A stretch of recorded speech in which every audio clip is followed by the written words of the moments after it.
Nice.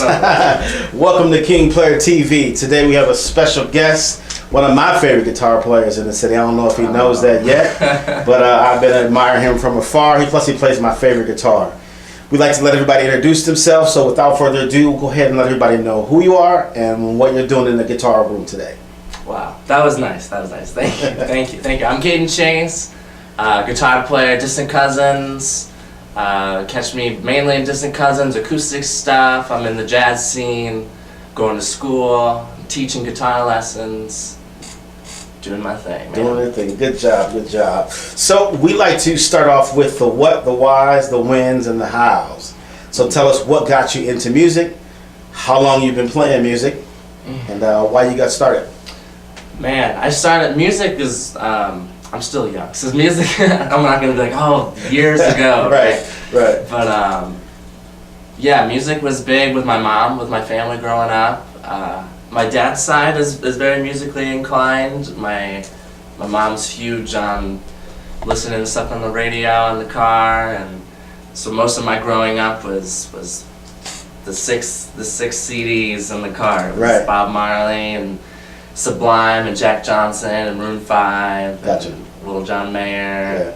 Yeah. So yeah, it started early for me. Guitar came when I was maybe 6 or 7, and simultaneously I started doing operas and musicals and shows, and I was big in the theater scene for a little while, and really found my voice through school and through listening to different musicians and finding that passion for it. Yeah. I remember seeing you at, there was a benefit my band played at the Huntington, or not the Huntington, Fifth Third. Yeah, Heart and Soul. Yeah, you came and played with us. Yeah. And we all were like after you got done, musicians and their egos, while we're playing, we're like, okay, yeah, he can come up.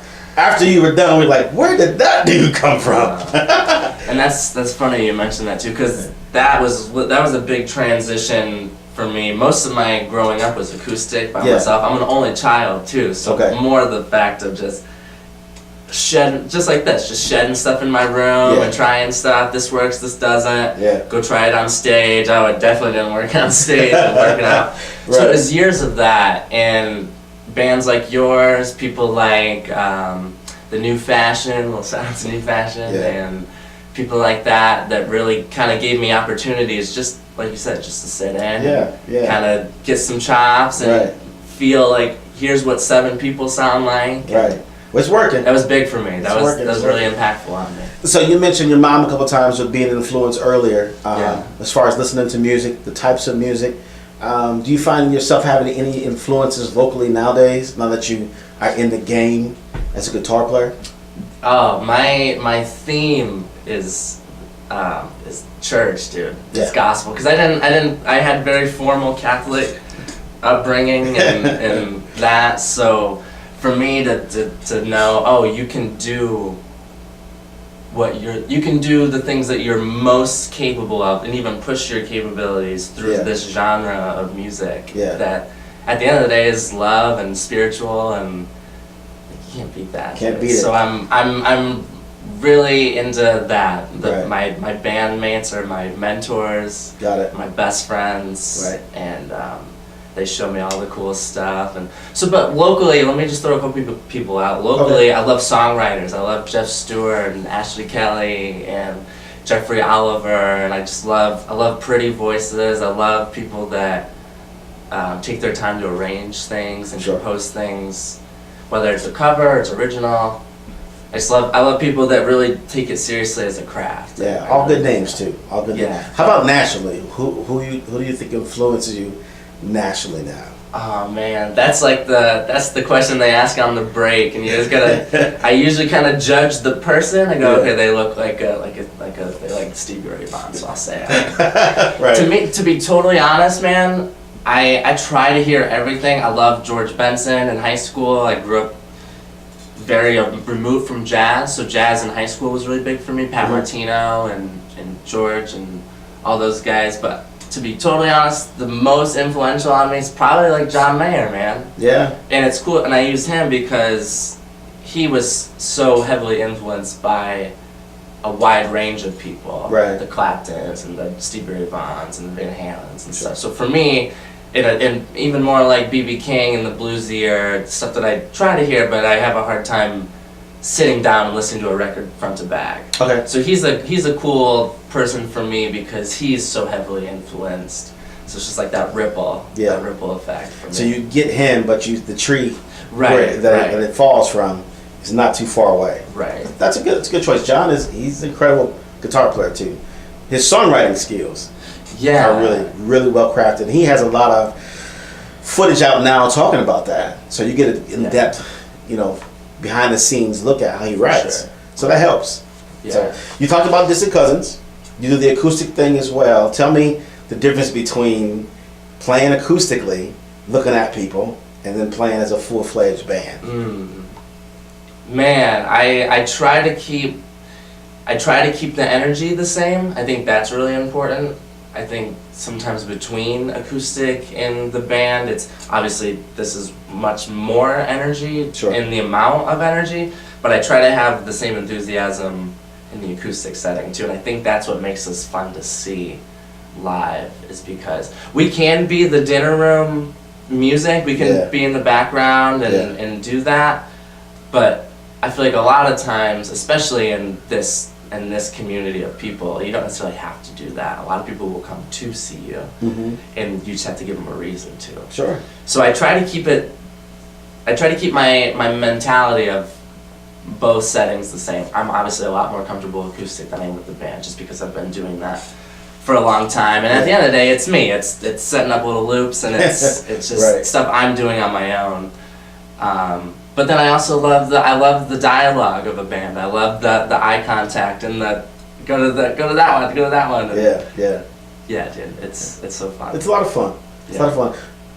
To me, acoustic wise, you're more vulnerable because it's just you, or even if you're doing a duel with you and a singer, but you still have more vulnerability because it's you right there. There's nowhere to hide. But that's where the good stuff is. I love to embrace it. Yeah, that's where the good stuff is. I love to go if we're playing a thing.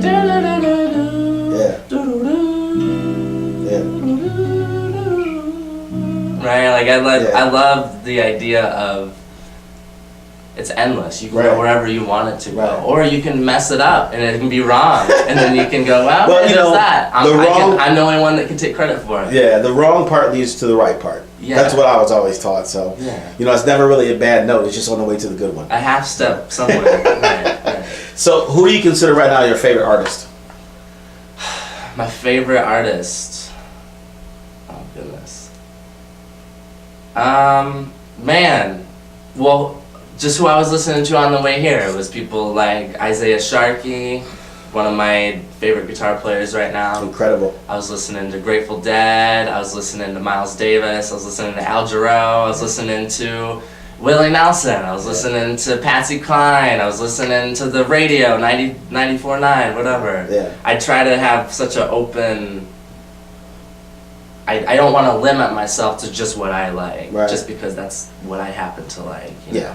I tend to do that. I tend to be really heavy into one band and learn their entire catalog, and then that was 6 months, and now I don't know what just came out. So I try to be very, very fluid on what I hear. Yeah, that's the thing that I fight against as a guitar player.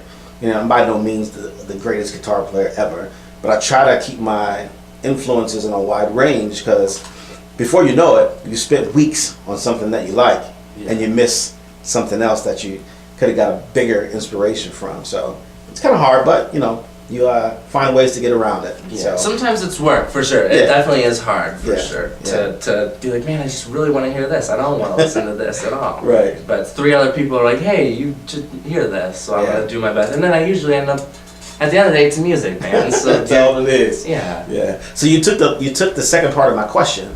If we were to go to your car and turn on the radio, who would be on your playlist? But you named quite a few people. Yeah. So that's a good eclectic list, or a group of artists, because that inspires us as musicians. For me, it's vocalists. If I need some inspiration on runs, licks, chord patterns, progressions, vocalists like Rachel Farrell or Al Jarreau or people that really can stretch out, and make you think about what you're looking at on the fretboard. But it gives you fresh ideas to take to your band setting. So Yeah, it really sure. helps out. If you had to write a song, what kind of music would inspire you to do so? Where would you go to as a prep period before you wrote? Man, maybe this is like a sprint before a walk, but like Jacob Collier is one of my favorite songwriters right now. Okay. And for anyone that doesn't, out of any of this, look up Jacob Collier. Yeah. Distant Cousinz on Facebook, but also Jacob Collier, dude, because just the way he approaches harmony, the way he approaches feel, and then the words that he has to say, because he's relatively my age. Another one's like Ed Sheeran. Just someone relatively within my age group, and two totally different sides of the pendulum. Jacob Collier's more like a Take Six, where Ed Sheeran's more like a modern day Bob Dylan. But they're both saying something. He's saying something harmonically, where he's saying something in his heart. And I would love to marry that and to have one sound, like something that really says something here, but something that I'm speaking from my mind, and I'm addressing something that I'm feeling. Nice. So everybody at KingPlayer TV, remember that name. Yeah. In addition to Distant Cousinz, remember Jacob Collier, you said, right? Yeah. Give me your thoughts on the current music scene locally today. Locally, it's so fun. I love Toledo. I love the camaraderie that everyone seems to have. You can always find music every night of the week, which for me growing up was huge. I needed those jams and the open mics and the knowing that something would be there consistently, which is awesome. I see a lot of venues now, their big thing is consistency. They have a bad Monday night, that doesn't mean next Monday they're not going to have music. Correct. They're just going to grind through it and do it, and that's so refreshing as a product, you know. It's so awesome to know that I'm always going to have somewhere to sell to. Right. And that's awesome. I love that about this city. I hate the cold, but I love that it's so embracing, and people can just get on stage and tank, or they can get on stage and shred and meet 6 people that night, and then that opens doors. Right. What about overall the music scene? I know I've got tons of different answers on what people think about the music scene, but I'm always interested in opinions. Yeah. Because that's what we have. So give me your thoughts on the music scene now overall, not just locally, but period. Part of my optimism is I'm fairly naive to it. Yeah. And I think that's almost a good way to be sometimes too. As much as, even like in politics, man, like as much as I want to be informed, as much as I want to be engaged, part of it for me is knowing that good always prevails, knowing that good music is always there, just like bad music is always there, you know? That's a good way to look at it. Like there was bad music in the 1700s, just like there was great music in the 1700s, just like there is now, just like there was in the 60s, just like there was in the 90s. Right. That's I try to approach it as good music always kind of, good intentions, good music, good people always kind of find their place in one form or another, whether it's they're touring as a backup guitar player for maybe they don't even ever get on stage, or they're headlining something, or they're not famous at all and they're writing songs for somebody, or they're doing music therapy and they're local, and you know, so for me it's, I can always find my music. I can always find what I like. Right. That's all I care about. Nice. That's a great answer. If you were in front of a panel of judges and they told you to pick your favorite lick, song to play if your life depended on it, what would it be?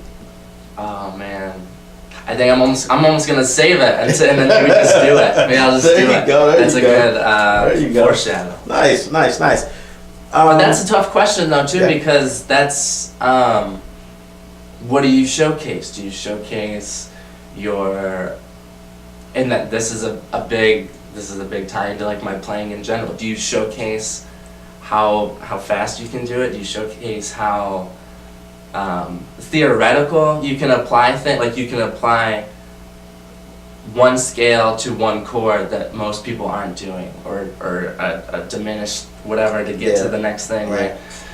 So for me, it's usually less about that. It's usually more about hearing and listening before before. It's like, it's just manners. It would be to hear someone speak before you speak back, Sure. So, put a gun in my head and have me do something, it's probably going to be a little more low key, something a little more sincere. Yeah. And something from that. I think one of the tips I was given a long time ago, there was a guitar player who I looked up to when I first started. His name was Leon Cooks. Leon Cook has since passed away, but effortlessly did he work the room. He played a little George Benson Ibanez, little bitty thing, but he could command this room without effort, singing, playing at the same time, singing, playing, smoking at the same time, whatever. But he said to me, never forget what your go-to is. In the moment where you need to showcase you, whatever your go-to is, you are pretty confident in that go-to, that's what you do. That will win because you have the most confidence in that moment. So, and it also gives you the freedom to play without restraints, because you don't have to think about what the next note's going to be, because it's your go-to. Yeah. So, pretty cool. Pretty cool. Talk to me about guitars a little bit. I see you got a Telly today. Got the Telly. Is that your favorite guitar? What's your favorite guitar?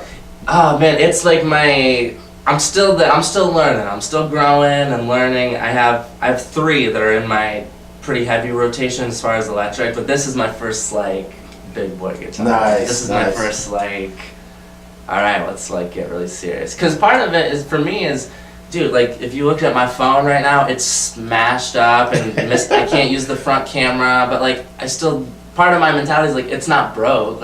It functions, it works, it goes. Right. So for me, my favorite guitar is one of my Squiers, man. Just one of those little $200, I've had it for 10 years. But to me, it's such and that's kind of how I look at pedals and approach the gear side of it too, is sure. Emotionally, it's just I've gone through so much stuff with that guitar specifically that and it's so easy to get the sound I want out of it. Sure. I always I have a specific thing that I want to hear, and if I can hear it in whatever instrument or amp or pedal, okay, well that's what I have now. That's my thing. By far, I have 12 guitars. I won't say which one in the room is my favorite, but it is the oldest guitar that I have, and I'm not a name brand guy. It's just simply about what sounds like I want it to sound. Yeah. So I agree with you. Tellys they happen to be my favorite. Something about them, but just so versatile. It's just whatever the guitar sounds like. As long as it sounds like I want it to sound like, I don't really care what the name says on it. Yeah. It just needs to sound good, like I want it to sound, and then we're good to go. Right? All right. Kaiden's going on an island for the rest of his life. What's the piece of music he's going to take with him? Man, that's interesting. I gotta throw in a couple movies too that I want to have. I definitely need a Star Wars and a Goodfellas. Yeah. I need some of those too, and to me, music in those movies are so influential. I try to listen to a lot of radio stuff too, but even John Williams, as a composer, or even back in the more classical, Brahms and Mozart, and I try to hear those things. But on an island, man, so if it's just albums, I definitely need the Star Wars soundtrack. I need A New Hope. I need You're gonna pick one. Oh no! You just gotta have one. It's an A side and a B side. A side is Star Wars. The B side would be Maroon 5, Songs About Jane. Okay. That was maybe the first album I ever heard. Yeah.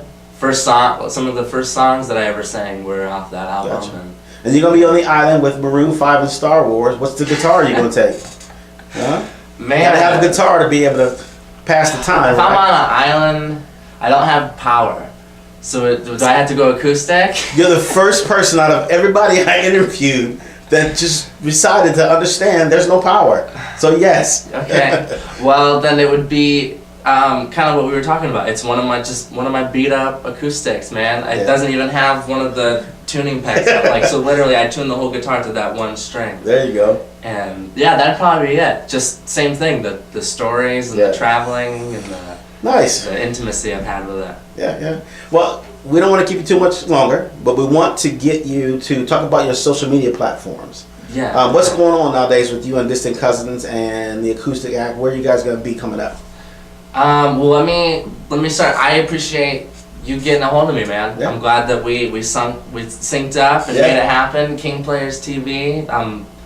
I'm really excited for what you're doing for the community, and then I think what the community is going to do back. I'm hoping so. We got to stick together as a musical community because it is rich and it's big, and you can't go wrong any night of the week in Toledo for music. So 100%. So yeah, I really appreciate just the being a part of this circle. Yeah. You know, this band is really opening doors for me that I maybe wouldn't have had otherwise. I like to think that, you know, our paths would have crossed, but it happened so fast. Right. Which is cool. I've only been in this band for maybe 2.5 years. Yeah. I feel like I've been in it forever. Right. I feel like there wasn't a band, you know?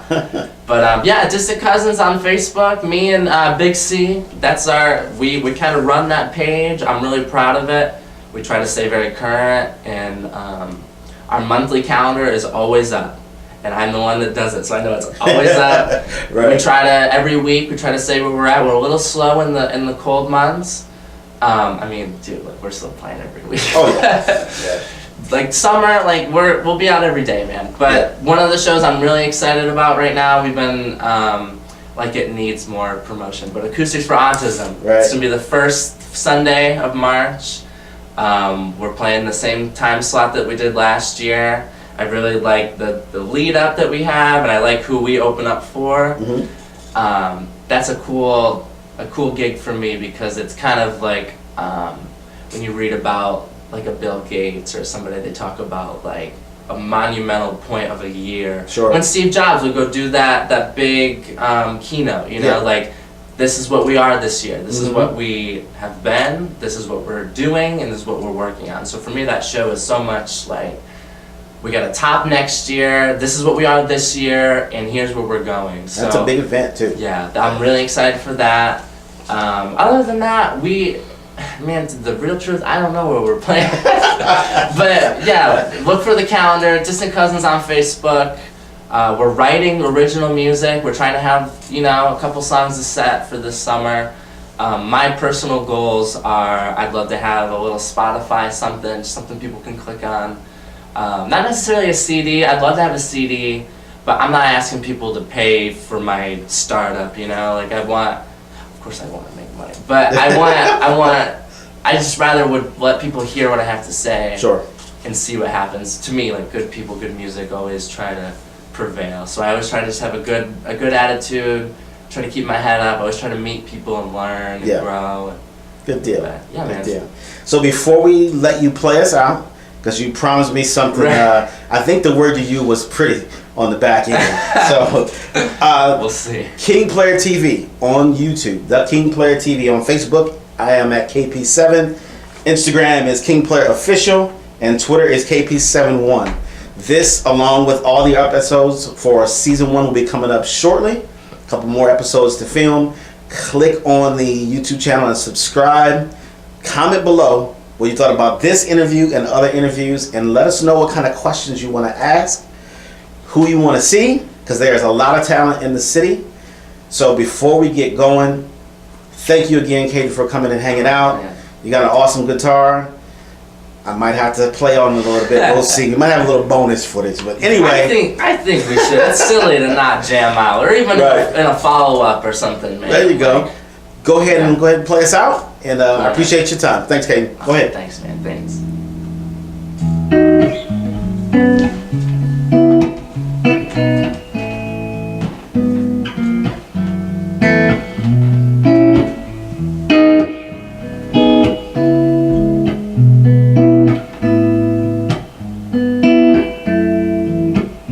Know your eyes in the morning sun, I feel you touch me in your warm embrace.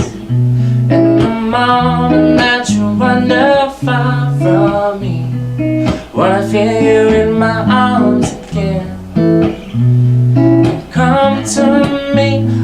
summer breeze keep me warm and low as you softly lean. It's me you need to show how deep is your love. Is your love? How deep is your love? I really need to learn, 'cause we're really in a world of fools, breaking us down. Well, the ocean let us be. We belong to you and me. I believe in you. You know the door to my very soul. You're my light and my deepest darkest star, my savior.